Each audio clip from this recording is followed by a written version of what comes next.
నమస్తే అండి, welcome to my channel. అయితే ఈ రోజు మా ఫ్రెండ్స్ అయితే కలింపూలు వేటకు వచ్చారండి. ఎందుకు అనుకుంటున్నారా? తొందరలో వినాయక చవితి ఉంది కదా, ఇక్కడ నుంచి హైదరాబాద్ సప్లై చేస్తారన్నమాట. అక్కడ బాగా కొంటారు. ఒక పువ్వు వచ్చి 20 నుంచి 25 రూపాయల వరకు కొంటూ ఉంటారు. అయితే ఇక్కడ మా పల్లెటూరులోనే చూసుకుని అక్కడ పట్టుకెళ్తూ ఉంటారు. అవే కాదు, అరిటాకులు అరటిపొలకలు కూడా ఇక్కడ నుంచి సప్లై చేస్తూ ఉంటారు. అయితే చూద్దాం మా ఫ్రెండ్స్ ఎలా ప్యాక్ చేస్తున్నారో, ఎలా కోస్తున్నారో ఏంటో ఇది చూద్దాం ఒకసారి. మనం మొత్తం ఎన్ని పూలు కోసారు? 400, 500. పువ్వు వచ్చి ఎంత ముందు అసలు? పువ్వు వచ్చి 20 రూపాయలు అంటే 400కి 420.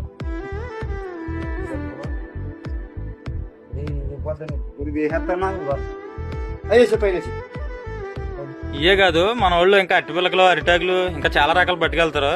ఎలా లేదన్నా వినాయకుడి చవితి పేరు చెప్పి మనిషికి ఒక 20 ఏళ్ళు లాగేస్తారు మొత్తం.